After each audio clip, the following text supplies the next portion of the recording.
Graça e paz, igreja. Alegria estar aqui com os irmãos.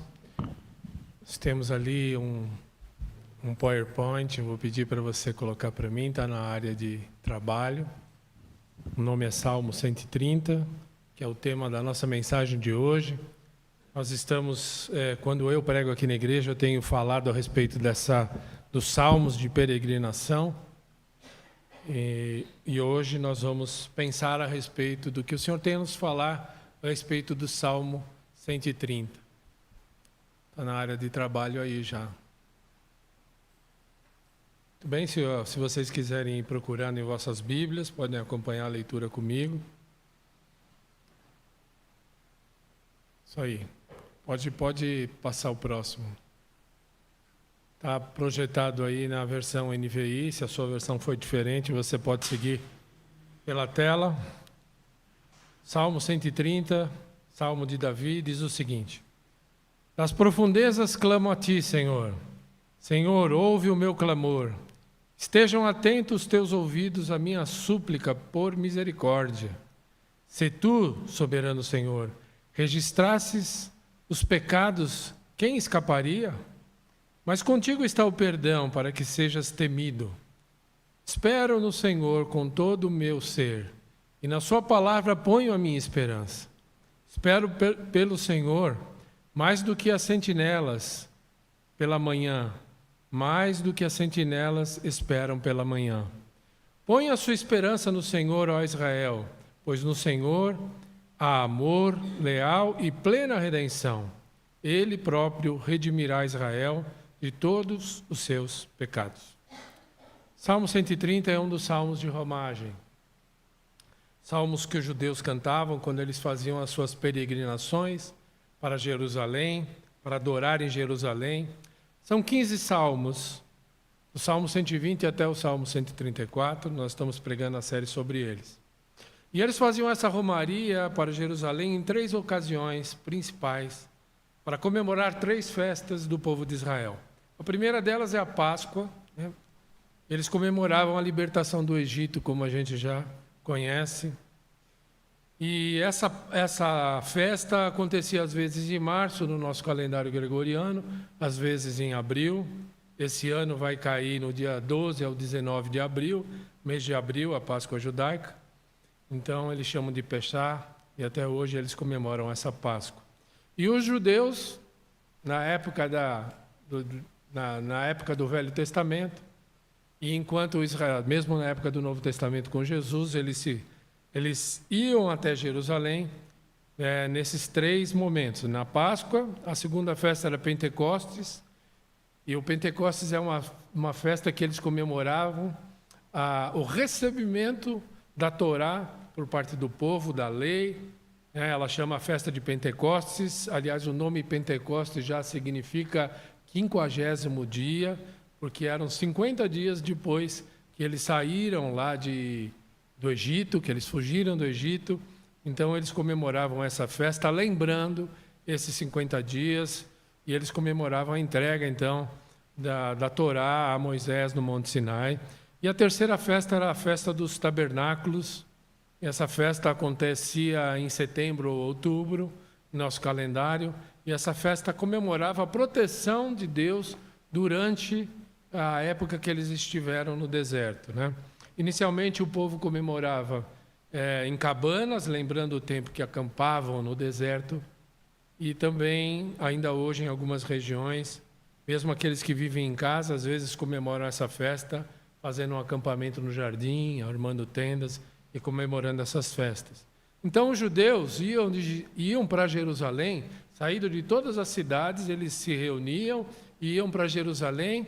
Jerusalém era a cidade mais alta ali daquele local onde eles tinham o reino do norte e do sul, e todos eles iam, e por isso esses salmos são chamados também salmos de peregrinação ou de subida.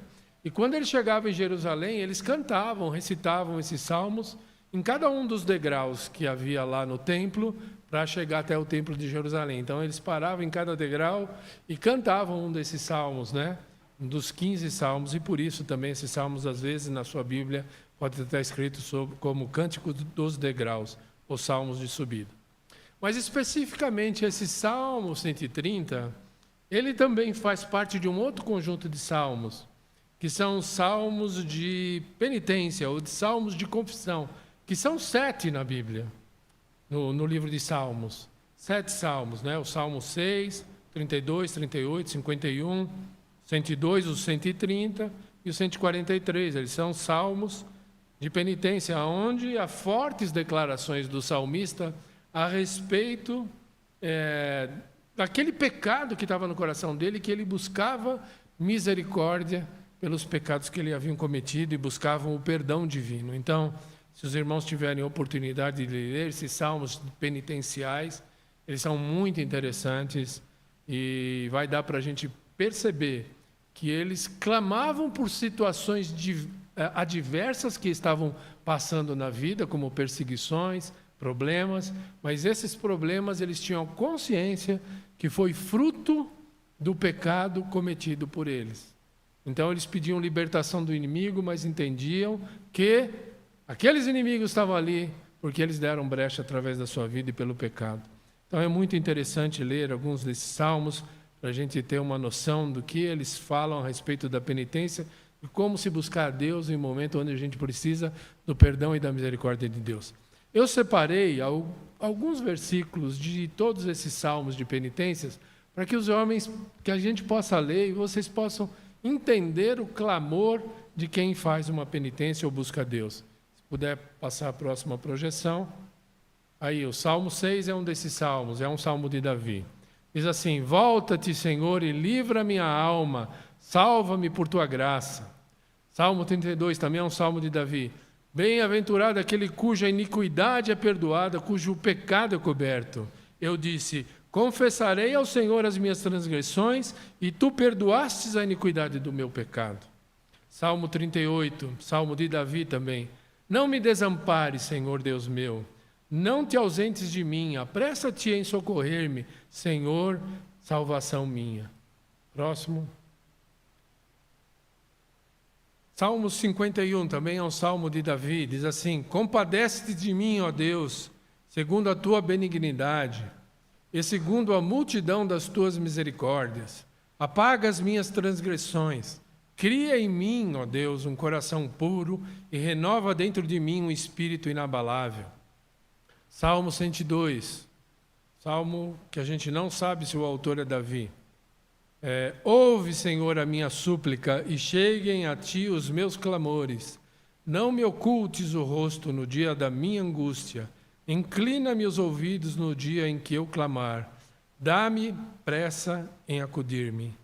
Salmo 143, salmo de Davi. Atende, Senhor, a minha oração. Dá ouvido às minhas súplicas. Responde-me segundo a tua fidelidade, segundo a tua justiça.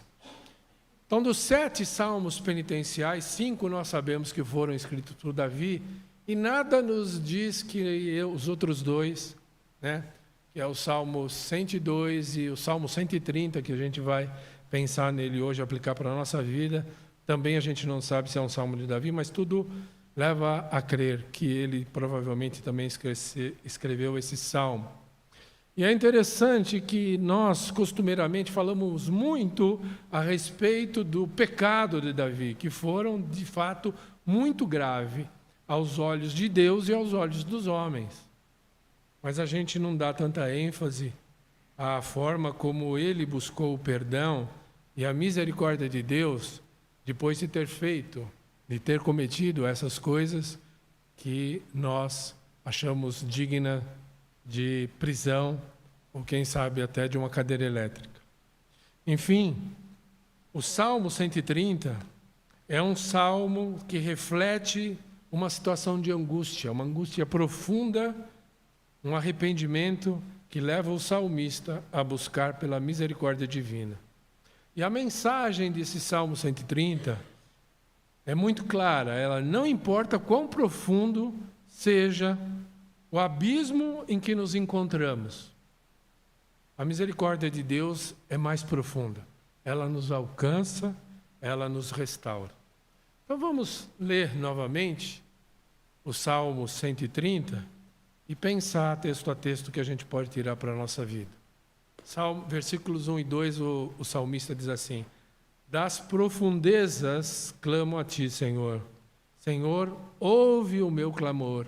Estejam os teus olhos, os teus ouvidos, estejam atentos os teus ouvidos à minha súplica por misericórdia. A angústia chega na nossa vida e eu creio que cedo ou tarde ela aparece na nossa vida. Talvez alguém que esteja me ouvindo aqui ou seguindo pela internet a nossa palavra já esteja passando nesse momento por um momento de angústia. Mas com certeza, se não for esse o momento, teu momento, com certeza você já andou por esse caminho. A angústia já bateu no teu coração. Então, essa palavra serve ou servirá para a sua vida, porque a gente pode ter certeza que esses momentos acontecem na vida. No mundo tereis aflições, e essas aflições elas nos causam angústia. E às vezes nós somos angustiados por alguém ou por uma circunstância, um luto, uma traição. Em outras situações, nós mesmos somos a causa da nossa angústia. Decisões erradas, escolhas mal feitas, ou até mesmo o pecado, que deixaram marcas e persistem na nossa vida anos a fio. E aquilo, sempre que volta à nossa mente, traz aí aquela angústia de sentir que o nosso pecado não tem perdão. De sentir que o nosso pecado é maior e mais profundo na nossa alma do que a possibilidade de Deus nos trazer de volta. O fato é que a angústia ela tem várias raízes e cada uma delas com consequências desastrosas na minha vida, na tua vida, e traz um sentimento desconfortável, traz tristeza ao nosso coração. Que para algumas pessoas a tristeza é tamanha e tão duradoura que leva ao mal do nosso século, que é a depressão. Então, quando numa situação de completa calamidade e consciência do abismo entre nós, a nossa vida, e Deus, causada pelo nosso pecado, nós temos a atitude do salmista, e o salmista apela, então, para a misericórdia de Deus. E é interessante essa expressão que ele fala assim, das profundezas. Isso não é uma palavra muito usual no Velho Testamento, das profundezas. Não é muito usual na Bíblia toda. E quando ela é usada, ela tem uma conotação no hebraico de ser uma profundeza das águas. Né? Seria isso a literalidade do que a palavra quer dizer. Mas ela sempre está aliada à profundeza emocional dentro do nosso coração. Uma angústia, né? E essa palavra é uma profunda angústia emocional. E há momentos na vida em que nós nos sentimos como se estivesse num poço profundo, cercado de culpa, desespero ou circunstâncias que parecem não ter solução. Nesses momentos, o que fazemos? Para onde nós corremos? O Salmo 130 nos mostra o caminho. Se lemos e prestamos atenção, há um caminho que nos leva do desespero à esperança, da profundidade à esperança. E esse texto, na verdade, é uma oração de quem reconhece sua total dependência do Senhor. Então, das profundezas ele clamava, das profundezas ele entendia que Deus era misericordioso e Deus concedia perdão. Versículo 3 diz assim: se tu, soberano Senhor, registrasses os pecados, quem escaparia? Mas contigo está o perdão, para que sejas temido. Se tu registrasses os pecados, quem escaparia? Isso, na verdade, é uma pergunta retórica. É uma pergunta de quem faz e já sabe a resposta. Qual é a resposta? Ninguém. O salmista sabe disso. Ninguém escaparia ao julgamento divino. Seria um Deus santo castigando um pecador. A imagem é a imagem de um tribunal. Tribunal, onde nós somos culpados. Mas ao invés de sermos condenados, nós encontramos o quê? O perdão.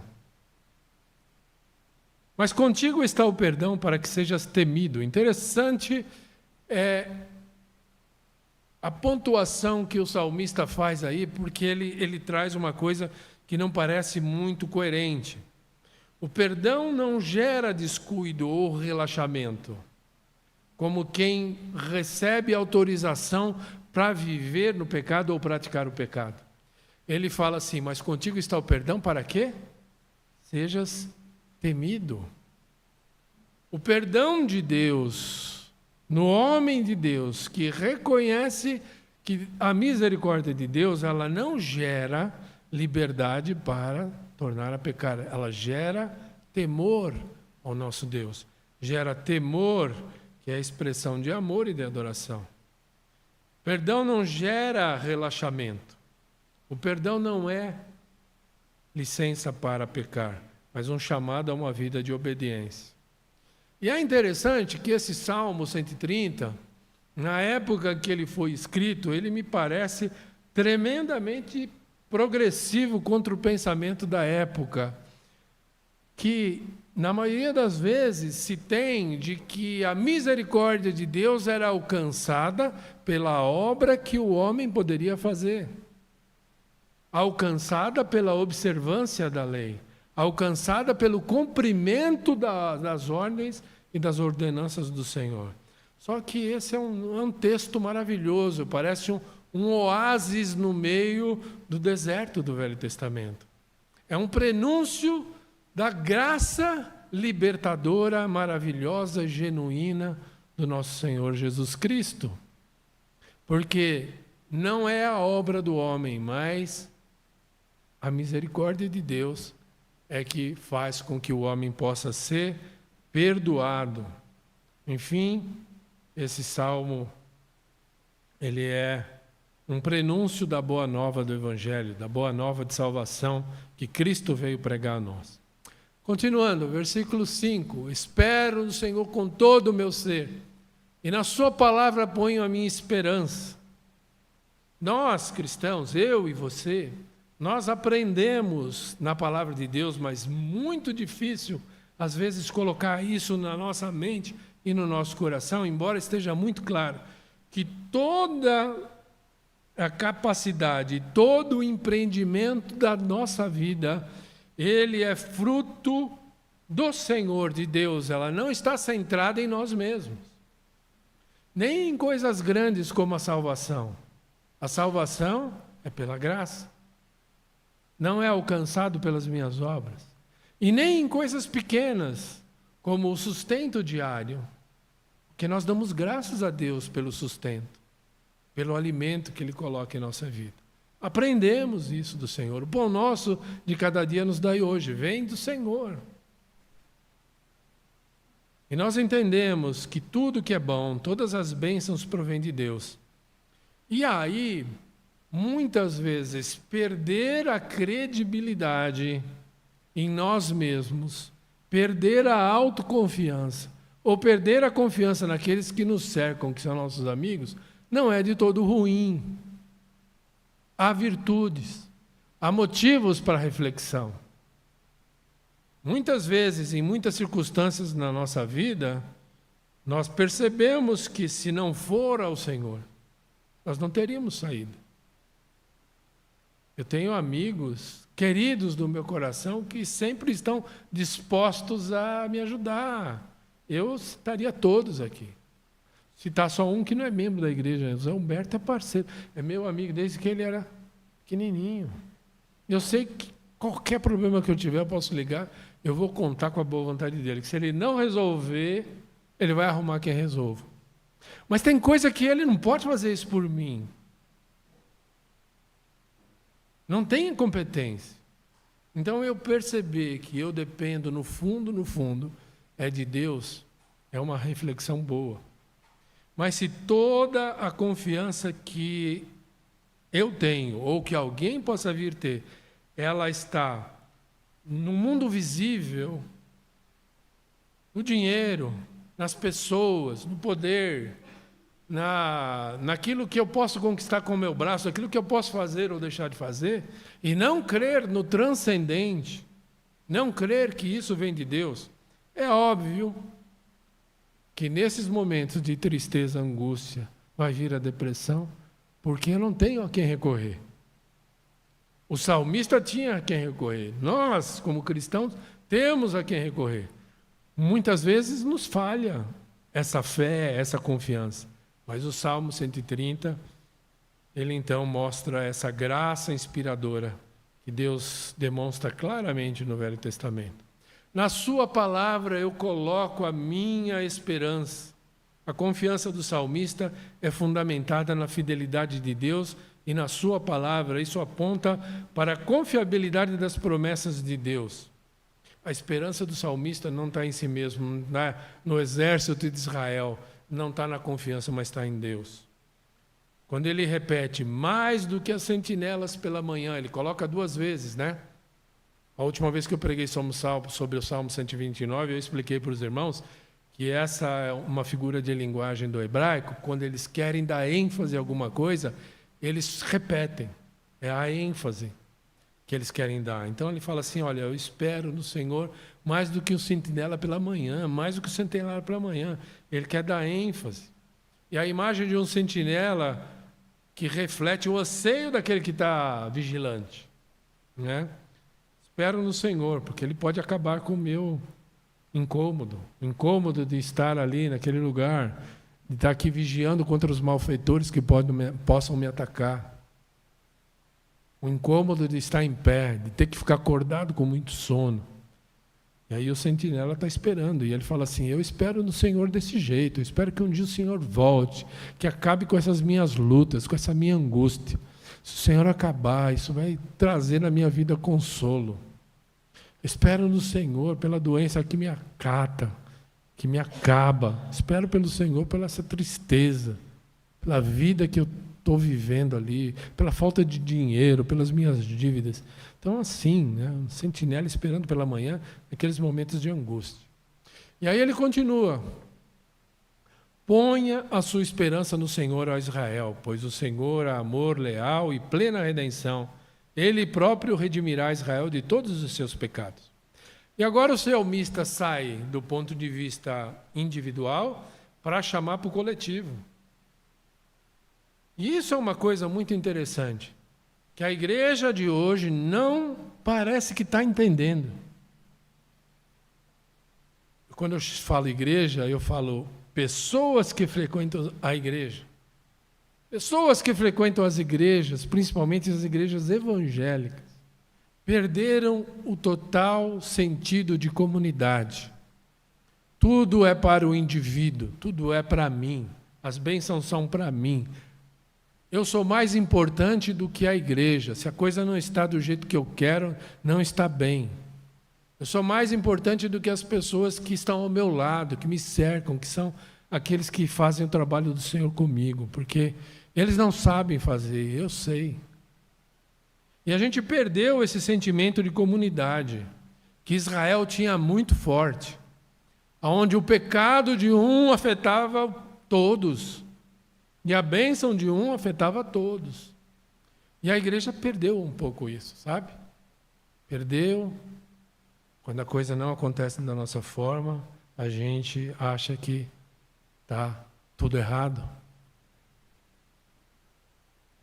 Israel tinha lá os seus reis, os seus profetas, homens que mereciam a reverência, como Moisés, que não podia ser atacado nem pelos seus irmãos, nem por ninguém. Mas a realidade do Evangelho é outra, a cabeça é Jesus Cristo. O pastor é servo, nós somos servo, pastor Ricardo. Ah, mas não pode tocar no anjo do Senhor. Isso não existe no Novo Testamento. Não existe anjo do Senhor no Novo Testamento. Somos servos. Ele próprio redimirá Israel de todos os seus pecados. A palavra redimir, ela remete à libertação divina de situações difíceis. O clamor individual é inserido no contexto comunitário. Isso mostra que a experiência pessoal com Deus é inseparável da experiência da comunidade. Presta atenção no que eu falei aqui. Já no Velho Testamento. E aqui no Novo Testamento é muito mais forte.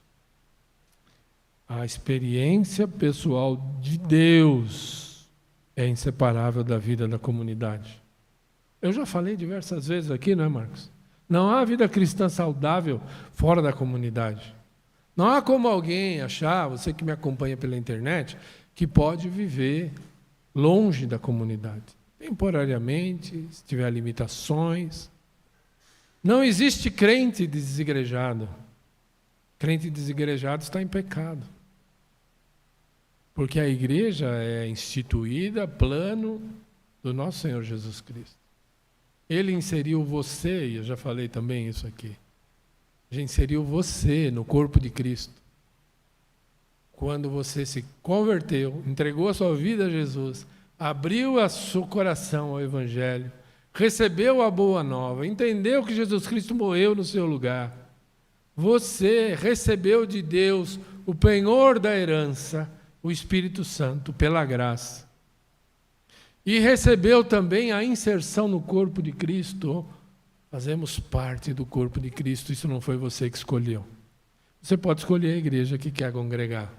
Deus nos permite, se aqui, lá, acolá, do outro lado do mundo, mas nós temos que viver em comunidade com outros filhos de Deus que fazem parte do corpo de Cristo. Todos que estão na igreja são parte do corpo de Cristo? Não. Mas quem sabe é o Senhor, nós não vamos ficar julgando. Enquanto isso, então, nós vamos escolher uma comunidade, porque a experiência pessoal de Deus é inseparável da vida de comunidade. O pecado de uns afeta o todo. Concluindo a minha mensagem, trazendo a mensagem aos irmãos, do que eu entendi do Salmo 130 e quero transmitir aos irmãos hoje, o Salmo 130 nos convida a reconhecer a nossa necessidade de Deus em meio ao desespero. Ele ensina que mesmo nas profundezas da nossa dor ou pecado, Deus nos ouve e responde. Podemos chamar a Deus mesmo nos momentos mais sombrios da nossa vida e Ele vai nos ouvir. E se esse então for o seu momento, então clame ao Senhor. Quando você viver esse momento de angústia, clame ao Senhor. O Salmo 130 também nos lembra que o perdão é o atributo central de Deus, mas esse perdão deve nos levar a uma vida de reverência e obediência. Deus é rico em misericórdia e está pronto para nos perdoar. Se há alguma angústia na sua vida vindo do pecado, lembre-se, Deus perdoa aquele que clama, aquele que pede. Quero aqui contar uma experiência para os irmãos, da época que eu era pastor sem ser pastor. Há muito tempo já que algumas pessoas me reconhecem como pastor sem ser pastor de fato, de direito, né? De fato era. E um dia, aconselhando uma irmã, senhora, de idade, convertida, ela me procurou e falou: Rafael, eu quero falar com você. Falei: fala aí, irmã. Ela falou assim: eu tenho uma angústia no meu coração. Quando eu era jovem, eu fiz um aborto. Eu podia ter ficado com aquele filho, mas eu abortei. E acho que Jesus não vai me perdoar por isso. Aí eu falei: irmã, Deus perdoa. Você nem tinha discernimento na época, ela não era convertida. Jesus é capaz de perdoar aqueles pecados que te corroem, que está dentro de você, que você acha que foi grande, que tudo na tua vida deu errado a partir daquele pecado. Clama a Deus, clama por misericórdia, Deus vai te libertar desse pecado. Eu aprendo isso com o Salmo 130. Das profundezas clamo a ti, Senhor. Contigo está o perdão para que sejas temido. Ah, mas é assim então, Rafael? Posso pecar e só de confessar, só falar para Deus, me livra do pecado, Ele me perdoa? É assim. É assim. É isso. Isso é graça, sabe por quê? Porque se Deus guardasse e registrasse os pecados, quem escaparia? Mas com Ele dá misericórdia. E às vezes nós temos aquele pecado que a gente acha que é maior que o perdão de Deus. Isso não existe. Não guarda essa mágoa, irmão. Ajoelha, clama, lembra, confessa. Acredite na palavra de Deus, creia naquilo que está escrito. Se confessarmos os nossos pecados, Ele é fiel e justo para nos perdoar os pecados e purificar da injustiça. Porque o pecado não é só um pecado, ele carrega consigo a injustiça, ele carrega consigo a culpa, ele carrega consigo uma abertura que se dê para que a nossa fé não cresça, uma abertura para que a injustiça se propague, inclusive.